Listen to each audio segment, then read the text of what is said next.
Well, I'm still trying to get through elephants. So there's elephants again on either side. We're going to try and figure out what's going on. It sounds like Maribye and the Lions have crossed into Torchwood, but then some say they haven't, so I don't know. I'm busy trying to figure out what's happening here. There's a car that's just come up in front of us that wants to chat, so just give me 2 seconds, everybody. I just don't want to be rude. Good morning, how you guys doing? Good, good, good. I don't. I'm gonna go have a look now. But yeah, I think they somewhere around Pump House Road. Yeah. Yeah. Yeah, it sounds like it. Yeah, so we'll see. Okay, cool. I'll let you know now. Just give me 2 seconds. Yeah, cool. No worries. Shame. The guys are also confused about everything because, like I say, the radio comms were so bad that they also don't know where everybody is, and so we're gonna try and see if we can find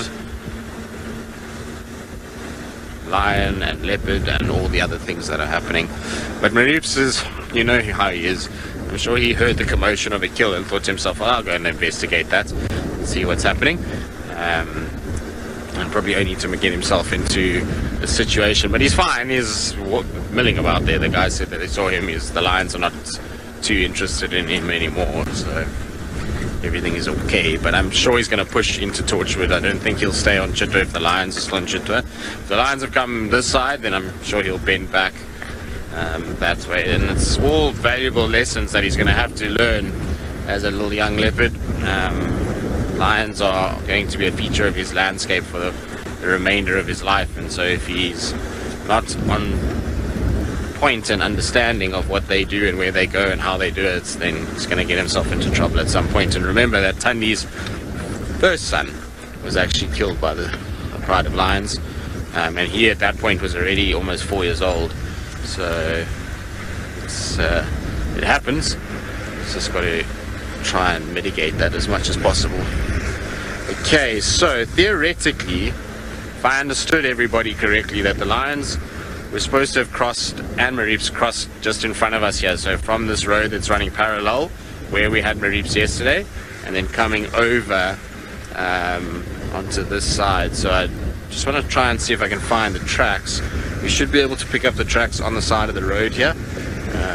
They should show us where, and then you should also see vehicle tracks turning and kind of doing their thing that they do when they follow Lions. People swerve and turn and all the other things that goes on.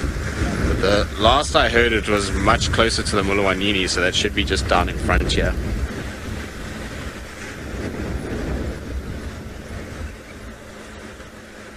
Alright, so I'm going to try and see if I can find anything here in the meantime. Yeah, we left the Nkuhumas Pride, and Maribye is just sitting on a mound just off of the main road, looking down towards where the Lions are. Tell him immediately with his big fluffy ears. He always kind of looks so dopey as well in the mornings, as though he's still half asleep, and he's had a busy morning. Dealing with 10 lions is never a fun time. I'm sure he maybe thought he could get in there and give it a little scrap of food or something like that. And very quickly got taught that lions aren't going to give up food that easily. It's not like a hyena that he can bully and try and sort of chase around. So he's moved off a little bit, but he's just watching them from here. I think he can probably even see them from where we are. It's not that far away, just sitting and staring in that direction. There's also a herd of impalas between him and the lions as well. A tough spot to be if you're impalas, leopard on one side and pride lions on the other. Not ideal, but nice to see him. Nice that he's also hanging around very close still to Chitwa. Like I was saying, it's unfortunate if he goes north, we struggle a lot with being able to get him on camera. We find him, but we can very seldom get the signal right. But if he comes to Chitwa, then obviously we have good signal here around the dam. So I always like when he comes southwards. It gives us a lot more time with him, even though it's slightly busier on Chitwa than it is this side. It just gives us a little bit more time to actually follow him around and see what he gets up to. No one's called in his mom today, so I don't know where mom is. She's probably around. Oof.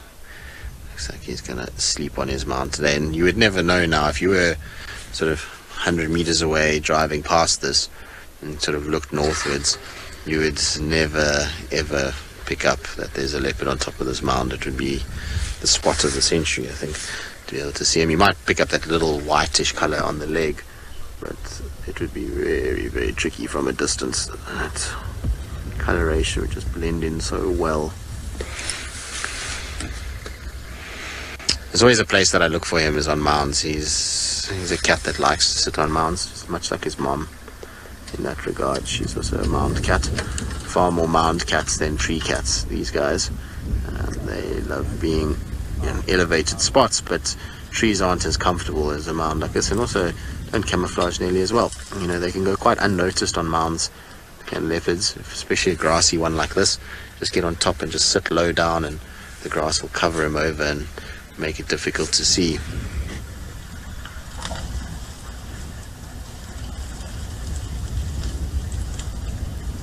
Nelly, so spotting leopards on foot and talking about precautions one should take, and those are all difficult things because it's very circumstantial, and generally with leopards, you know, that's not always the case, but most of the time with leopards you're spotting them at distances that are very, very close because of their camouflage and the way that they go about things.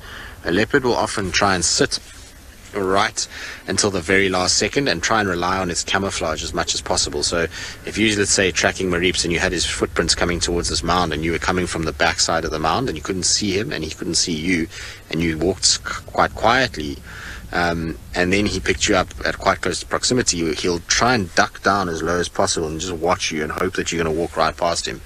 And if you spot him, then, you know, obviously that's where the danger element comes in with a leopard. Is most leopards will just hide and wait for you to go past and won't do anything.